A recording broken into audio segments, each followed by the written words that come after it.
Dear guests, welcome to the Watcher Poll. It is our honor having with us today Ms. Željana Zovko, member of the European Parliament from Croatia and the European People's Party, who is currently in the European Parliament, serving as the Vice Chair of the EPP Group, as well as the Vice Chair of the Foreign Affairs Committee. She is now running for her third mandate, therefore we are connecting directly from campaign in Zagreb. There are just a few days left. Ms. Zovko, welcome to the Watcher Poll, and as you are an experienced diplomat, I would like to start with the questions coming from the Foreign Affairs. How do you see that EU should position itself in the next mandate based on all the challenges that we see in foreign policies and foreign affairs around the European Union? Right. This extremely challenging geopolitical situation has unified our European Union and especially our European People's Party around the same goal and same understanding, and that is that we have to invest and to be more reliable on our own defense and to invest much more into the production and coordination of weapons in European Union. So with this facts that we are having aggression on Ukraine, Russian aggression, ongoing aggression in Ukraine, turbulent situation in the Middle East with Hamas taking hostages and this terrible situation in Gaza, and also migration waves from all the failed states that we have seen in north of Africa. European Union has at this moment many questions to answer and also to anticipate future dangers. With that in view, European People's Party has in its own program proposal to have a commissioner for defense that will coordinate and that will also work on strengthening this European pillar of defense within NATO. NATO is our main security umbrella, but we must rely as well on our own extreme dangerous situations that are coming from all the sides and from all the borders, starting from the east to the Western Balkans.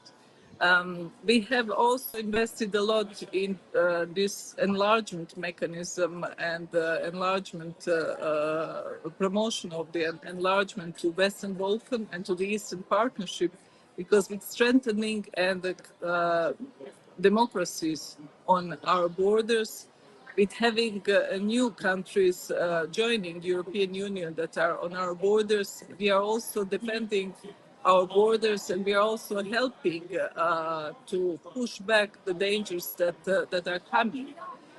We must be responsible and we must be aware of what is going in the world, because foreign affairs and that was quite exotic for many has made us aware nowadays that our trade and our economy and well-being is depending on that. That's why, with the view of future challenges, this whole election process is for European People's Party fight for democracy, and that is also the main principle of our campaign, because we are fighting autocracies, we are fighting hybrid campaign, and we are fighting all these challenges that are playing with the people's hearts and minds in also in within European Union, because people are very much afraid, and their mental health are also very fragile after all these pandemics that we had and all the dangers that we are facing in the world. So it's quite challenging in foreign affairs and foreign trade. We are insisting also to make trade agreements with like-minded partners, and that is why we are promoting as well in this last period. We have made important trade agreements with New Zealand and with Chile, and we will also insist on making trade agreements and to trade with countries that that the European Union can also promote and make alliances in the future. Thank you very much. My question goes when we were talking about the enlargement. Where do you see the enlargement on the agenda of the next European institutions? During this term, you achieved and you were a big promoter of the Bosnia and Herzegovina candidate status that was granted.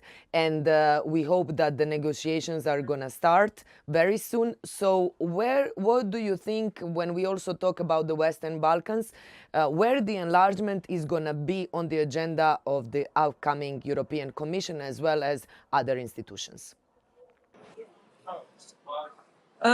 After the aggression on Ukraine, we have seen the new impetus, the new push towards the enlargement in order to show these autocracies that Europe is fighting with its partners with the enlargement mechanism in order to protect its values. So Western Balkan that was pushed aside for many years, and there was no dynamism in this enlargement procedure, has come back to the agenda, especially Bosnia and Herzegovina, that is a key country that has a very fragile situation with the third countries influencing as well its foreign policy. So together with our Prime Minister Plenković, I have worked very much on pushing back Bosnia and Herzegovina on the track to get the same attention because fragile state, fragile Bosnia and Herzegovina that is not on European path is also destabilizing Croatian borders. Unfortunately, we still have an unresolved issue of Croatian Croat representative in Bosnia and Herzegovina presidency. But for the second terms, they are not having a legitimate representative that was made in various peace accords, and this situation is making influencing Bosnia and Herzegovina foreign policies and representation in the different on different positions and on different very important issues. So this is something that has to be resolved, and we are working very hard.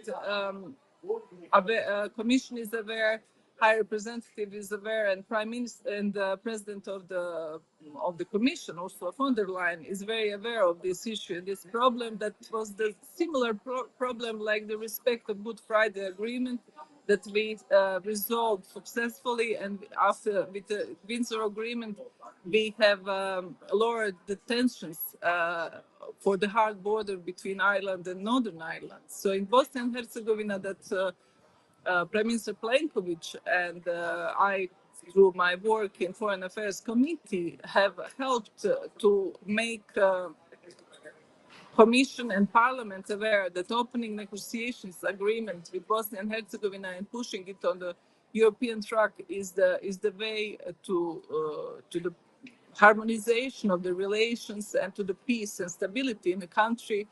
But we are also in the next term I will work on this issue that we have to have the full respect of the peace agreement that has brought three communities together. And the disrespect of this peace agreement is creating tensions and polarizing situation, pushing it back to the situation of two communities, one pushing towards centralism, the other one pushing towards the separatism, and the only one, the smallest community, Croat community, that is also holder of European Croatian passports that were a glue between these two separatist and centralistic uh, forces is the only one that is offering solution through federalization, like we had in Belgium, that can introduce European way of life, European decentralized as well distribution of finances, and also normalization and the true European path for the Western Balkan countries. basically, my question was exactly about files which you see in this mandate, also including those related to the opening negotiations with Bosnia and Herzegovina as the key ones, and what would be the focus of your next mandate in the European institutions? What would you stand for? Are we going to continue to see you in the Foreign Affairs Committee? I know that you cannot say now 100%, but like, what would be the focus of the next mandate?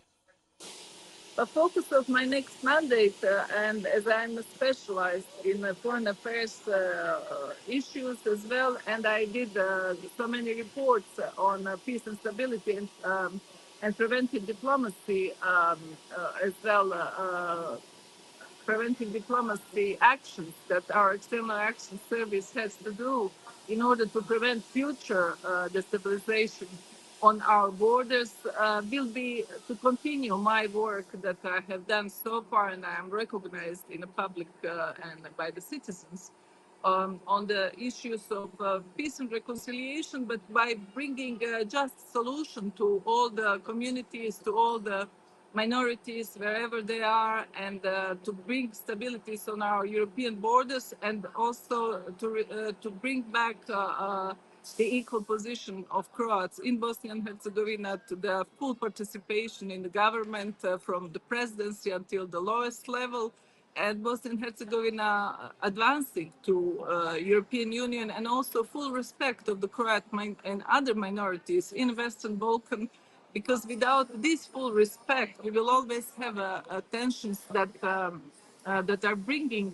frustration in a region, and to lower tensions by offering much more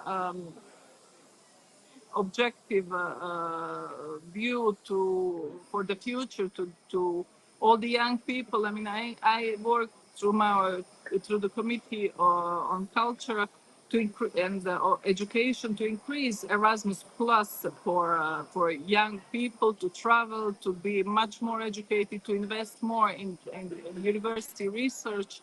And I was also co-rapporteur for IPA 3 pre-accession funds, and I was a rapporteur for my group for this facility and growth mechanism in the foreign affairs aspect for Western Balkan that gave 6 billion euros. So all these incentives will also give offer opportunity and return to normalization the Western Balkan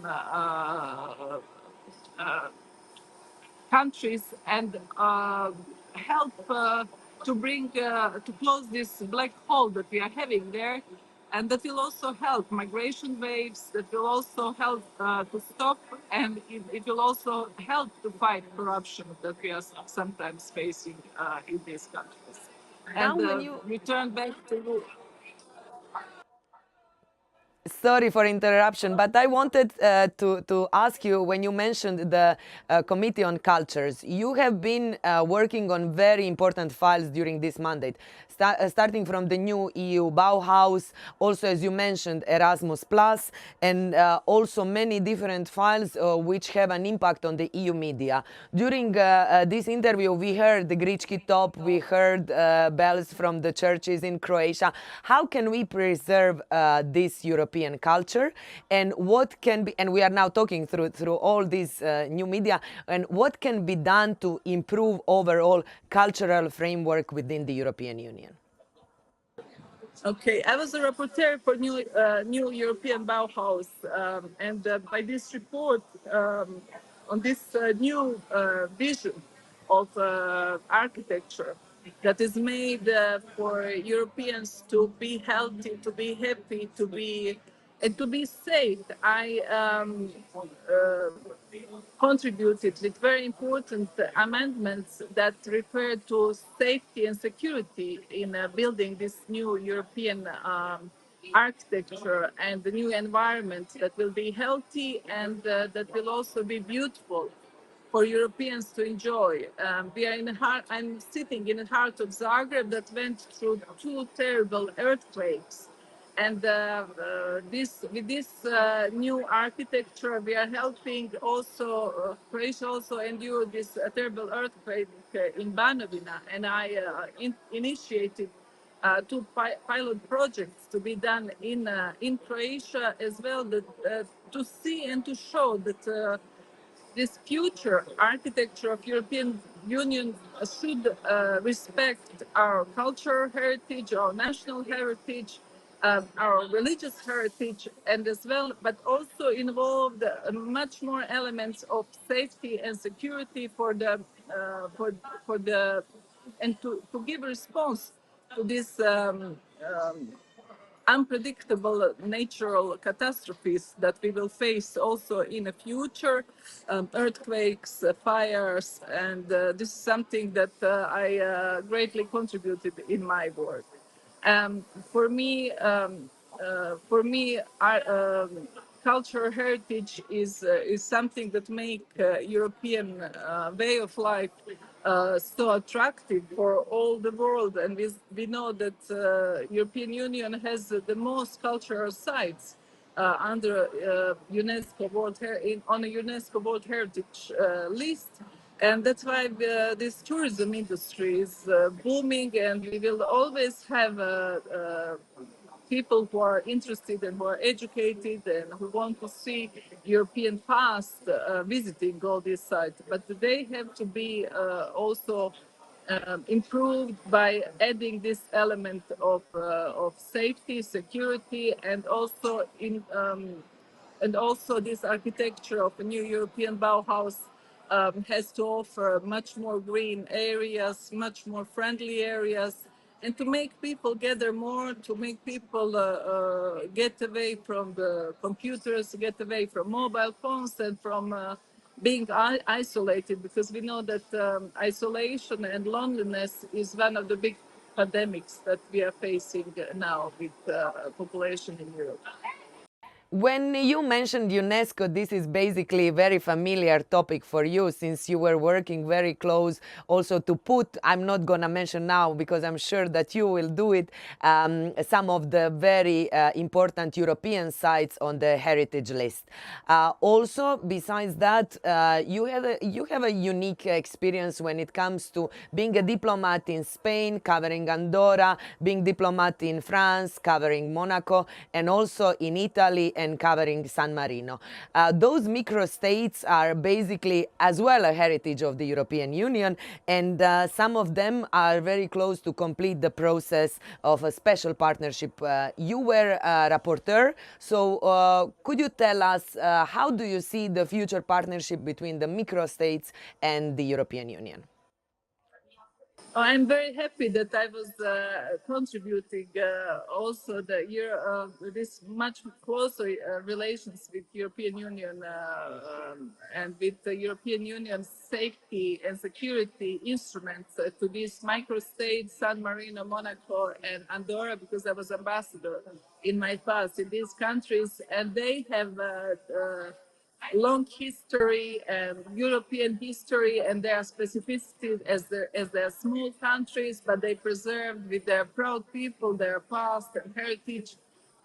So I'm very happy that they concluded these agreements, and I hope that these agreements will be voted in a referendum, and that it will help them in the future danger, in the future crisis, to be much more safer and to be much more resilient at the time of the pandemics. I know that they didn't have an opportunity to access to a common purchase of vaccines, and I was writing questions and insisting with the European Commissions that they included as well. That I was insisting that they are inviting the political community when they met for the first time, because these countries, it's in our interest as well that that they have much closer relationship with the European Union, because of our own also interest, as as they cannot be left apart and left outside of European Union's sphere of also decision making, because in this volatile world, all these autocratic regimes are trying to find a weak spot for European Union safety and security. So closer we get, more agreements we have, and with the help for them to preserve their way of life, as we are fighting to preserve our European way of life, we will have hopefully very soon an excellent agreement, and also we will bring them much more benefits that Europeans are enjoying already. Perfect. And now from the micro states, we go to much bigger states, but also very important partnership. You were very active in promoting transatlantic dialogue between the European Union and the United States. How do you see and where the whole relationship between the European institutions and the American institutions, also in the light of the upcoming elections in the United States, can be further strengthened? Right. As the EPP vice president, I was in charge to open the channels of communication and to keep these channels of communication open with all the members of Congress, whichever specter they're coming. We cannot allow for us to happen this miscommunication in the future like we had in the last period of Trump's administration. Now these channels of communications are much smoother. We are not talking only to Washington, we are talking with all the states, with all the congressmen and the senators. And I see that we have achieved quite a lot of success. We have seen in unblocking the aid in Congress for Ukraine. We have seen in the future that this, regardless of whoever is elected as a president, we will work together on all the basic and all the important issues. And this parliamentary diplomacy is the key for the checks and balances on both sides of the oceans. We have a common heritage because our diaspora has built the bridges already, and it's contributing a lot to the life in different American states and with different influencing decision making with the congressmen and senators, and they appreciate that. We are working a lot on technology issues. We are working a lot on innovations, and they are looking also to our own regulations as far as artificial intelligence is concerned. We have differences on trade issues and of some issues that are the same for the Americans, whichever political party they're coming from. But we have a common positions, and democracy and the fight for democracy is the basic common approach that we are having and we will always have. So I can say that I was very successful in achieving these good contacts and good networks, and I can see that in the future we will have a continuation of excellent relations with our transatlantic partners that we are having now. Thank you very much. And my last question goes, we know that you are very busy, and thank you very much for having time to talk to us because of the campaign. How is campaign in Croatia going? Which result do you expect? And of course, one last question, whom do you see as on top candidates and in the end, top leaders of the European Union? Our campaign is going excellent. We have excellent feedback from the people on the ground, for citizens. Croats have seen a great improvement in their everyday life. These European funds have built a much better way of life for Croatia. We have a great tourism industry booming. Croatia is an excellent place to come and visit. We have digital industry investment. I was in Osijek yesterday. Young people have told me that Osijek has changed dramatically in the last 10 years since I was at the first election campaign. And I can see that this government that is now of Andrej Plenković, that is on the third term, has an excellent approval rate within the people. We are expecting a powerful win. We have an experienced list of former MEPs, of ministers, vice president of the commission, prime minister is leading our list. And I'm expecting really a win. and just the approval like we have won in the parliamentary elections. And we support President of the Commission and our Spitzencandidate Ursula von der Leyen to take over and to continue with building European safe and democratic and with beautiful to be and to live with European way of life as our next new and the next president of the Commission, and Roberta Metsola as the next president of the Parliament. We wish you all the very best for the campaign. There are just a few days left, and we look forward to meeting you again here in Brussels and in the European Parliament. Best of luck. Thank you. Thank you very much, and kind regards from Zagreb, that is building and rebuilding and renovating, but booming with life and with lots of sun here in Croatia. Thank you very much. Dear guests, this was our interview with the Vice Chair of the European People's Party Group in the European Parliament and Vice Chair of Foreign Affairs Committee, Member of the European Parliament from Croatia, Ms. Željana Zovko.